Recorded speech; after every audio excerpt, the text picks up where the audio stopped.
이 세상을 살아가는 우리들은 세상을 바라보는 두 가지 눈을 가지고 있습니다. 한 가지 눈은 세속적인 눈이고 한 가지는 믿음의 눈입니다. 오늘 이 예배에 참여한 성도 여러분 모두는 믿음의 눈으로 세상을 보시기를 축복합니다. 우리 옆 사람에게 먼저 축복합시다. 믿음의 눈으로 봅시다.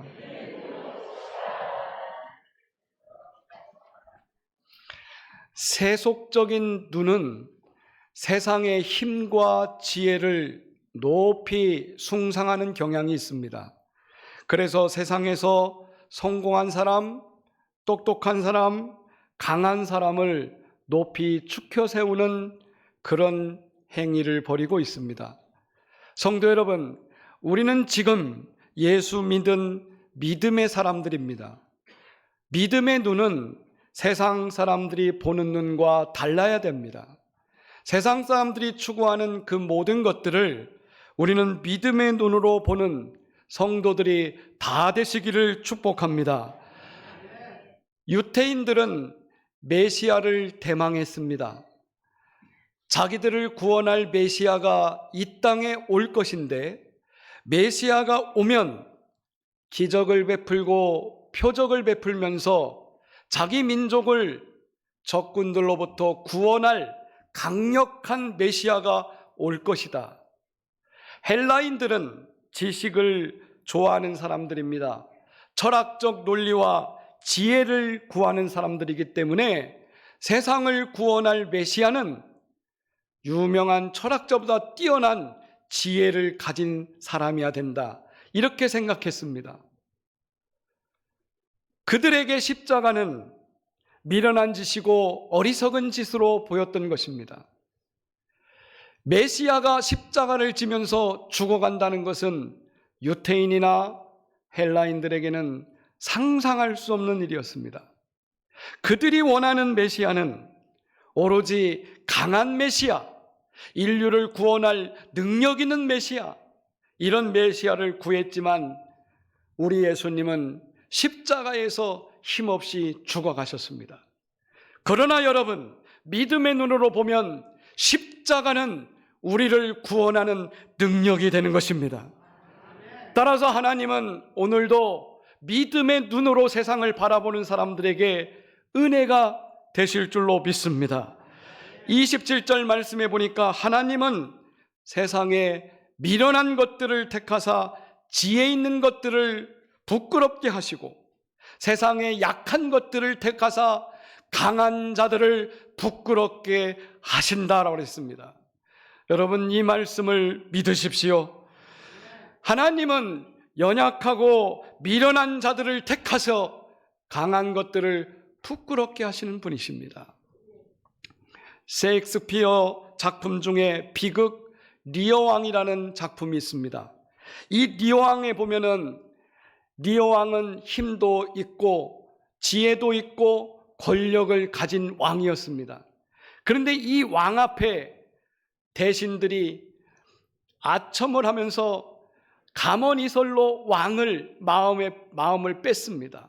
두 딸도 아버지의 권력을 이어받기 위해서 온갖 감언이설을 베풀면서 아버지를 꼬십니다. 이 아버지 리어왕은 모든 걸 가졌지만 사람들이 칭찬해주고 좋아하는 것에 길들여져서 결국 사람들의 거짓에 속아서 비참한 비극을 맞게 됩니다. 그런데 이 왕에게 오로지 진실만 말해주는 한 사람이 있었습니다. 왕의 광대였습니다. 광대는 분장을 하고 어떤 말을 해도 왕이 웃어넘깁니다. 진실을 말해도 왕이 듣지를 않습니다. 광대는 사람들에게 조롱거리가 되고 항상 놀림감이 됩니다. 어리석게 보입니다. 광대는 왕에게 진실을 말해도 사람들은 손가락질하면서 어리석은 광대라고 놀림을 줍니다. 그러나 여러분, 소설의 결말에 가면 어떻게 바뀝니까? 리오 왕은 결국 비극으로 끝나지만 여러분, 진실을 그때서 깨닫습니다. 우리 예수님의 십자가가 그렇다는 것입니다. 예수님이 십자가 졌을 때 많은 사람들은 비웃었습니다.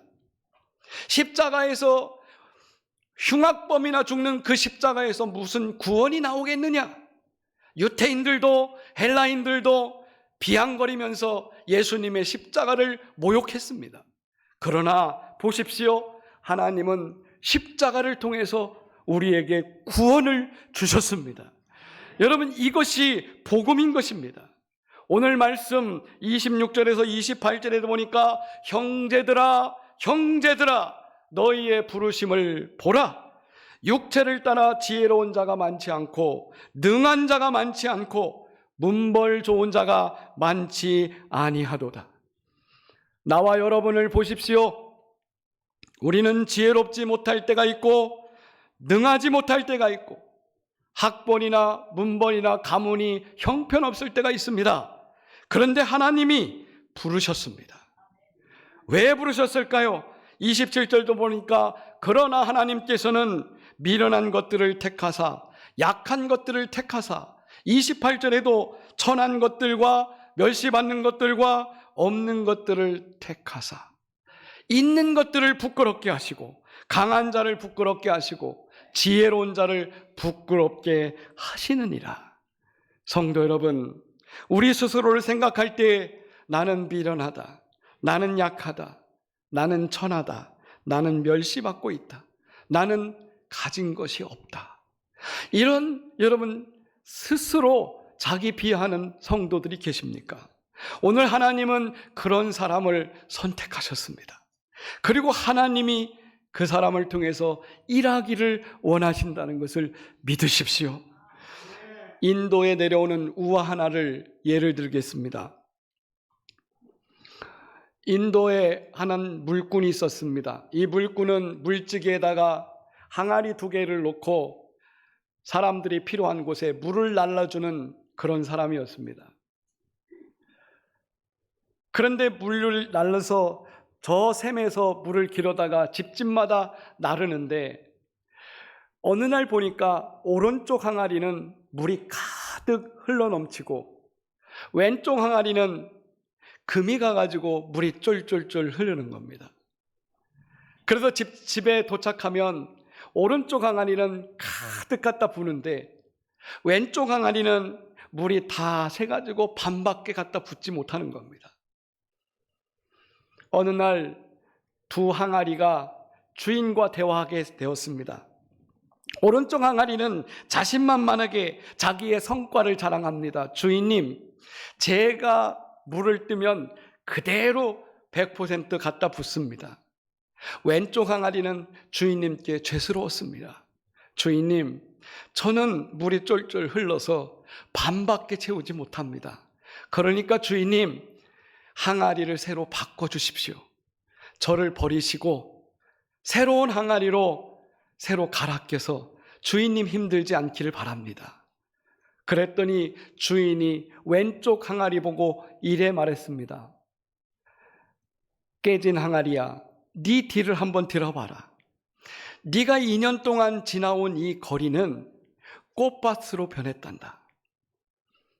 네가 흘린 그 물을 통해서 네 왼쪽 길은 완전히 아름다운 꽃길을 만들었단다.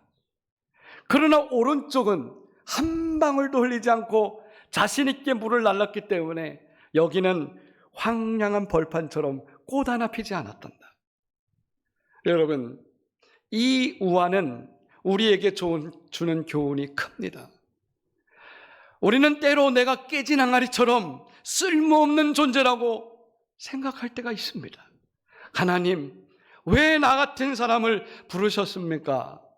이렇게 스스로 자책할 때가 있습니다.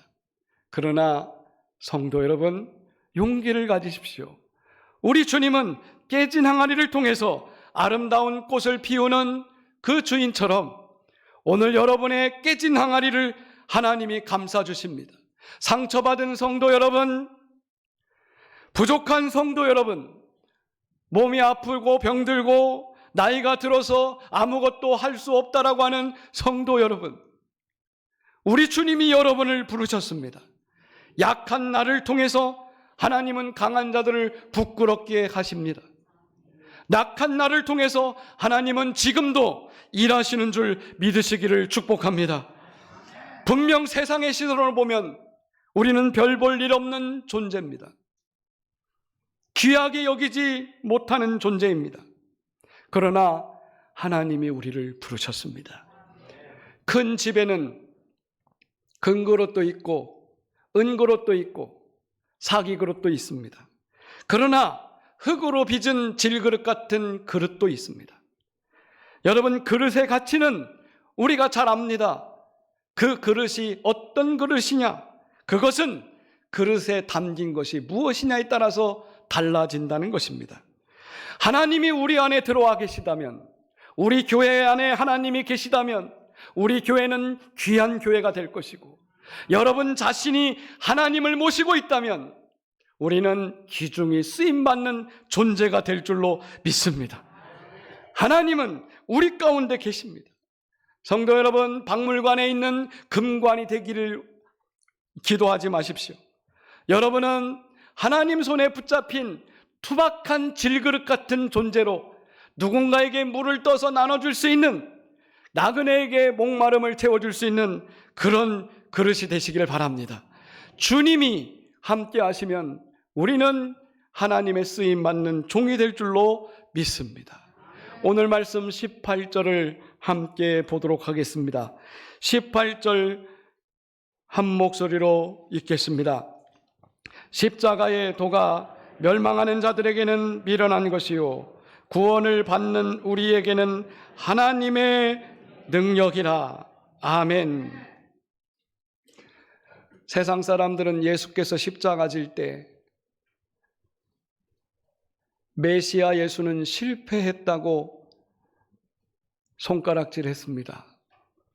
메시아가 왜 저래? 메시아가 왜 십자가에 죽어? 십자가에서 내려와 봐. 사람들은 십자가를 향해서 손가락질했습니다. 실패라고 말했습니다.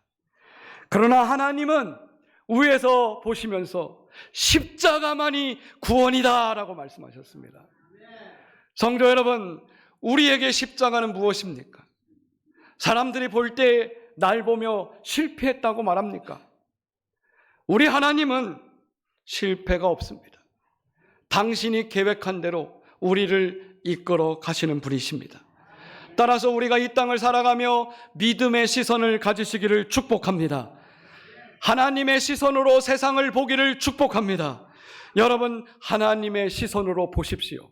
하나님의 시선으로 보면 놀라운 나의 앞날이 보일 겁니다. 저는 이 시간 여러분에게 그림 한 장을 보여드리기를 원합니다. 이 그림을 보면서 여러분 지금 무슨 생각을 하십니까?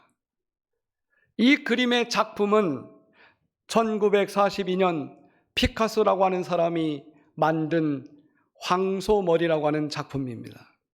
이 작품은 지금 시가로 300억을 육박합니다.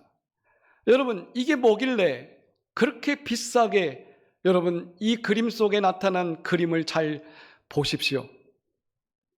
피카소가 어느 날 길을 가다가 고물상을 지나게 됐습니다. 고물상을 지나면서 피카소의 눈에 띈 것은 다 녹슬어가는 자전거 한 대였습니다. 고물상에 있는 자전거 그 한 대가 뭐가 그렇게 중요하겠습니까? 피카소는 부셔져가는 고물상 자전거 안장을 보면서 황소 얼굴을 생각했습니다. 그리고 핸들을 보면서 황소 뿔을 생각했습니다.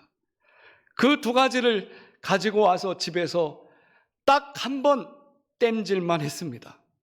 그리고 황소머리라고 이름을 붙였습니다. 성도 여러분, 피카소 눈에 보인 것은 무엇이었을까요?